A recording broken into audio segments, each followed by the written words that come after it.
Shall we play a game? We got Star Wars Unlimited. We got classic Star Wars games. We got old school D&D, independent RPGs, mini painting, Warhammer, of course, tons of other games. But first, we're gonna need some coffee here on Board Barista Productions.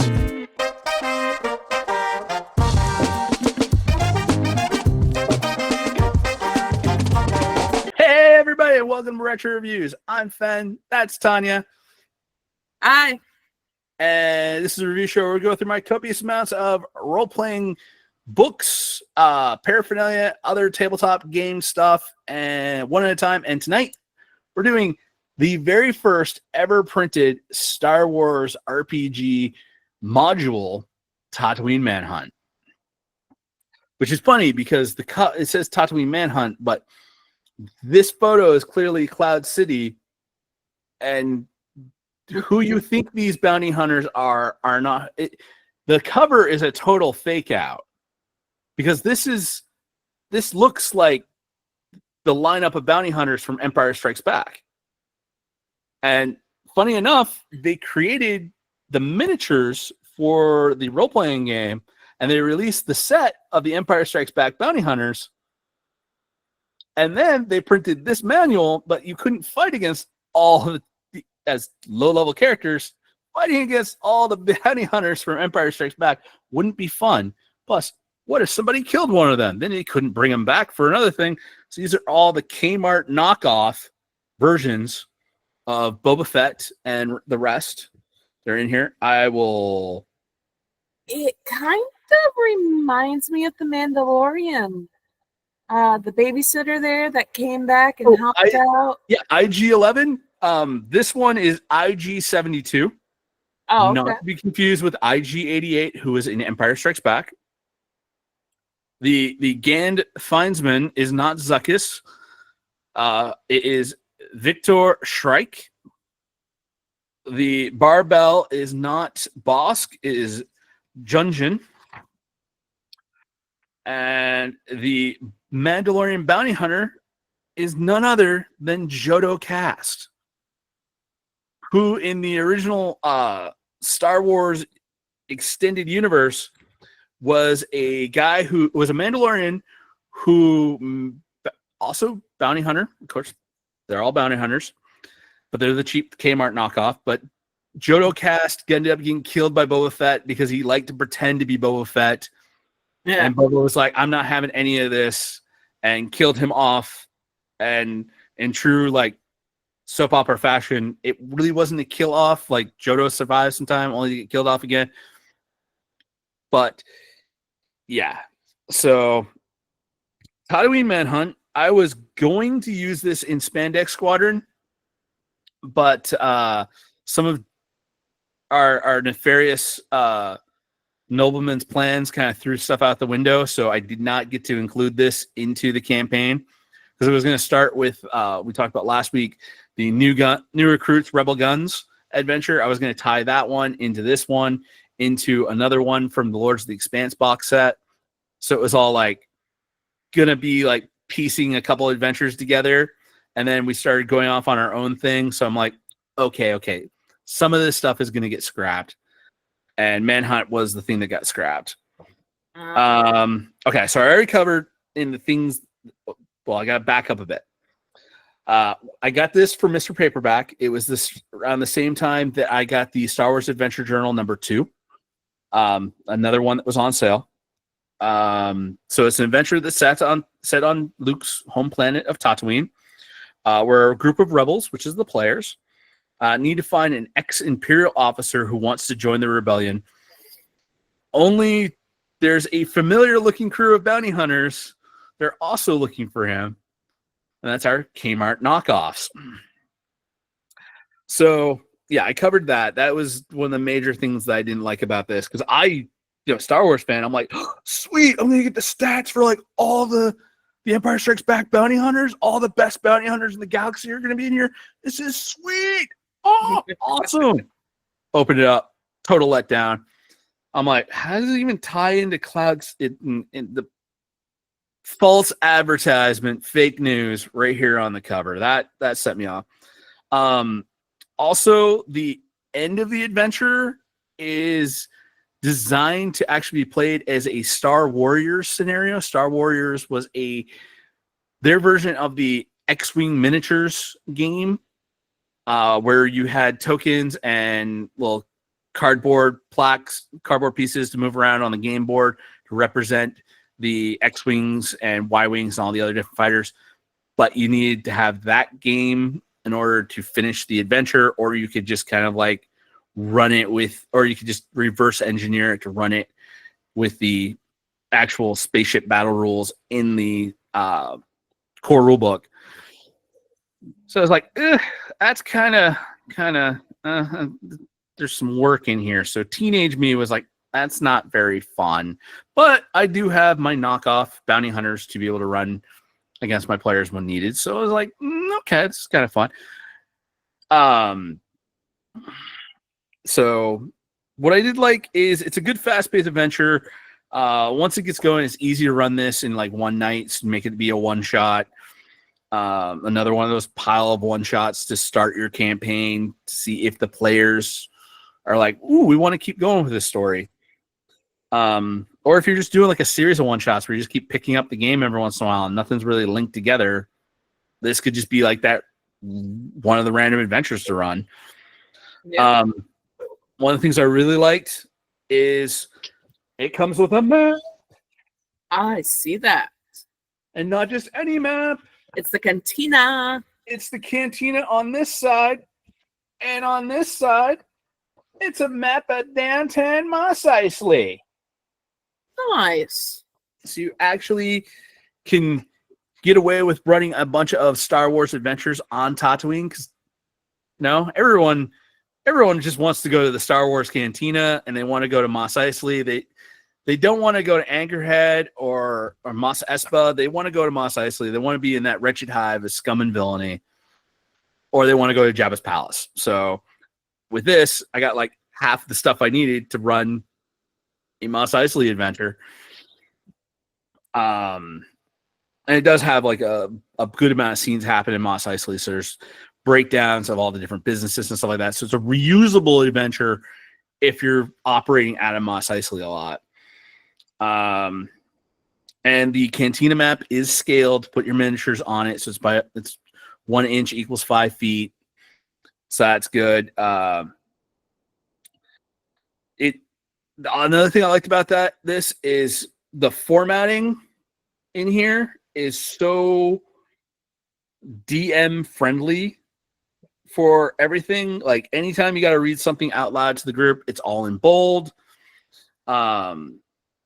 Any sort of side rules are clearly boxed out. Like, the effects of not sleeping. So it's easy for a DM to pick this up, read it through 2 or 3 times to get everything down pat, and then just run it. That's one of the big things I like about adventures, when they're properly formatted, so you can study it and then be able to flip pages and you're good. You don't have to do a lot of handwritten notes and go in with a highlighter and make sure that you read this section, or make sure you go back and tell them this. There's nothing buried. There's no gotchas where you'll miss something and the players will miss it. So really well written, really well formatted. And yeah, also a staple of the Star Wars games was always handouts. Like we got data pad printouts. So it looks so you like, you find a data pad. You can actually photocopy these out, hand the little slip of paper over to the player. They're able to read it and go, okay, I got the information from that. Another thing that the early Star Wars adventures all did is that they would start with a script. So it'd be like almost like a little structured scene at the beginning of all the adventures, and you hand out the script and you'd be like, okay, everybody read through these and kind of pick which character you want to be. And they're all like, this is all labeled as like Rebels 1 through 6. So it's like for 6 players. If you got 3 or 4, the DM can double up. You got like 4 or 5, the DM can double up and read one of them as an NPC. You got 3, you could just have it be, everybody one person's like reading both 1 and 4's lines and stuff like that. Yeah. But yeah, starting with that little script and being able to get players into the scene, into the action, because the thing I really like is how Star Wars RPGs, the games are set up. They're designed to be episodes. They're designed to have a couple of scenes that link together one episode. It's that little self-contained story. It's all part of the bigger story. That episodic adventure of the week kind of feel to it. So having those scripts to get the players into the mind of, I am the actor, and the DM is like, I am the director. And that collaborative, like, we've come here to tell a Star Wars story. We don't know how it's going to end. We don't know how everything is going to go. We're rolling the dice and we're playing as our characters. I love that structure and the script idea. I've wanted to do it a lot, but I know some players are kind of like, it's my character, I want to do my kind of thing. But I think even just having the scripts is probably another helping tool to get everybody into that mindset that I think when I'm DMing, when you're DMing, when Josh is DMing, maybe having a script for us to, like a 1-page script for us as players to read, so we can kind of like interact and get an idea for like what's going on. And I think that's also a issue that I tried fixing at the start of the Star Wars game, which is part of why Spanish Squadron Episode 1, our Session 0, as everybody was building their characters, I was giving a lot of detail about what I was planning on doing, like where we were going with this campaign, what kind of character I was looking for people to play. I treated that Session 0 like an open casting call. It's like, okay, this is the story. Here's what I'm planning on doing with it.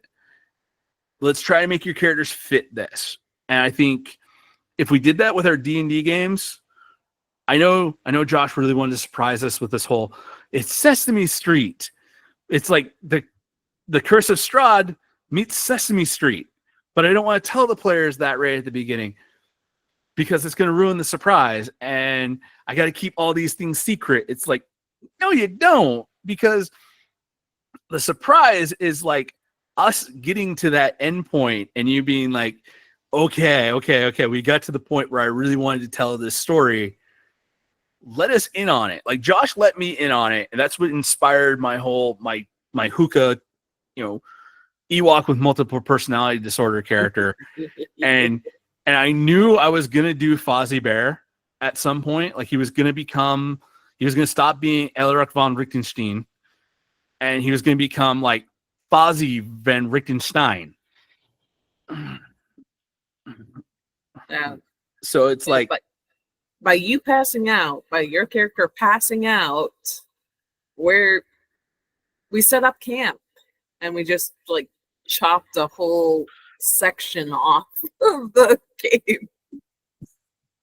Because I'm like, no, we're camping. We're not walking back. We're not going back to town. We're staying here and we're going to go to the castle. We know something's going on there. Oh, yeah. And so we're going to. So we haven't really said what our characters are. My character is a, of course, dragonborn thief, but or rogue thief, and coming off as a cleric because I have clerical items that I've stolen over time. Mm-hmm.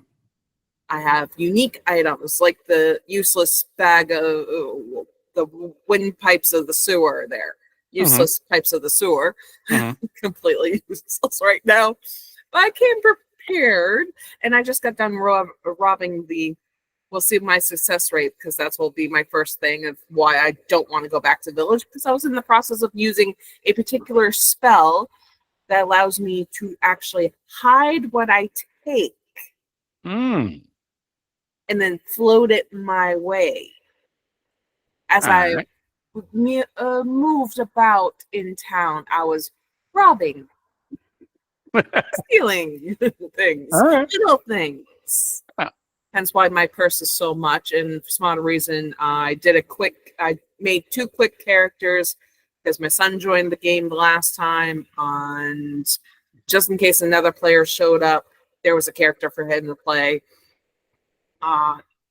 The fighter had 50 gold pieces, but the ranger that my son played is 0, no money whatsoever. And I'm like, okay, I don't know how that happened because I chose exactly the same settings for both of them. It probably just a glitch in it. I would have just basically been like, just put 50 gold piece on the character sheet. Yeah. But he's probably everybody needs to have some walking around thing. I had to look up and make sure that I had like 150 gold for my character because it's level 3. So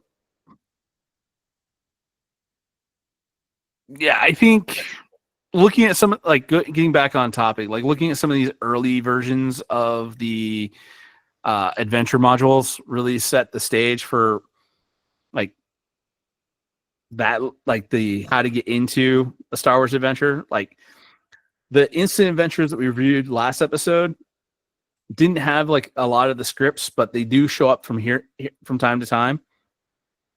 But it was a mainstay of a lot of the classic early adventures, is that script idea. And yeah, just like our game is kind of like not gelling. We're gelling a little bit for our party of players. But it's the whole thing of like,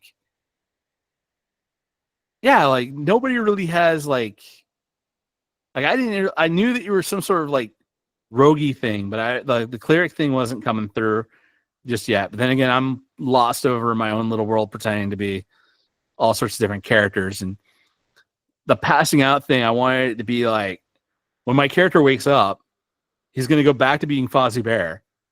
Thanks and for the like warning.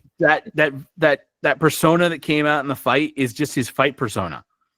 Like it's like a reflex thing of whenever like, oh no, I'm being damaged, I'm in danger, he flips out, he becomes Willie, and he South Boston, Worcester, whatever that accent is, he's just like, oh yeah, bud, you want to go, bud? Let's fight. You know, he's just this crazy hockey hooligan teddy bear that just flips right out on everybody and just does not stop until he apparently turns Big Bird and Cookie Monster into piles of fluff. Which that's going to be an interesting thing because yeah, my teddy bear straight up killed 2 people from town. Yeah. And will not remember it. Will only because it wasn't even that personality. I'm playing a very disturbed character, but I'm having fun. That is good. That's the whole point, is enjoying it. It is. And I think going back to our topic at hand, these immersion factors, you know, having scripts for your players, having the maps, having a really good structure for your notes for your module if you're running a published adventure like this one, having it set up so you can easily flow with it, so you're not, as a DM, stopping to go reference different stuff all the time and look it up. Having the handouts to be able to hand out to your players so you're not just reading something to them. They're reading it. They have it right there to reference. Like, this was a really well constructed adventure and kind of a really good blueprint for anybody who's like gonna run a Star Wars adventure. Because like I said, this was the first one they ever published. So it's kind of like everything else like modeled itself off of this. And this is where the game designers really decided to be like, how we can tell them in the rules how a game is supposed to be run. But if we put this together the proper way and construct it in such a way that we have the proper way to run it right here, they just read through and follow the directions. That's much more of a better training tool than anything else. Is why even if you've played, you know, adventures and you've only ever done homebrew, finding a really good classic representation of your game's adventures is the way the game designers plan for you to run the game, and probably might highlight and showcase some stuff that they thought, here's what would be really good to do in your games you might not even have ever been experienced to, like the idea of handing out a script to start the adventure, and then basically they read through the script, and then you have your first action scene happen right at the end of it, where you go from, okay, we're getting into character, oh, fight scene, okay, and then it's like after that it's like, okay, how are you guys, what's the next course of action? Which is why when I actually do get ready to, give out copies of my game to people to play test for me, I plan on having 3 distinct modules in the rules with the rules. So I can be like, here's this kind of adventure, here's this kind of adventure, and here's this kind of adventure. Play through them. Let me know what worked, what didn't work. Give me some honest feedback. And like, what changes did you make? What kind of things did you implement in the game that you think would make it better? So I can get that feedback kind of thing. And I like the fact that we're doing those feedback sessions. The what'd you like, what'd you not like after each one of like Josh's games. And I know I keep forgetting to do it because usually when I wrap up my games, it's like, okay, I got to go eat supper. I haven't eaten since noon. I got to go. But I really plan to, and I reviewed this one a while back, the RPGA official tournament guide for 2nd edition D&D. I think having those sheets are to do a check-in, check-out, like fill out the sheet, hand it over to the DM, is a great way to get feedback on where the adventure is going, how invested the players are, and what do they want to do and see next, and see where the different players' strengths are in what you can do in a role-playing game. So I might have to start I might end up making a Google questionnaire thing for us to be able to do after our games. It's going to be based off of the one that I plan on putting in the beta testing for Flip. But again, I'm bringing up the whole subject of usually when I get ready to wrap these things up, I haven't eaten since 12 o'clock. And I'm getting pretty hungry because it's 7:20 my time. I can smell the curry I made for supper, and it's drawing me towards the kitchen. So I am going to say, unless you have anything else that you want to add to this, any comments before we wrap up, go ahead. Will do. All right, you're good? Yeah, I'm good. All right. Peace. Peace. Hey everybody, thanks for staying till the end of the episode. Remember to like, share, subscribe. Follow us on Facebook at Board Barista Productions. And if you want to support us, Patreon link at the bottom.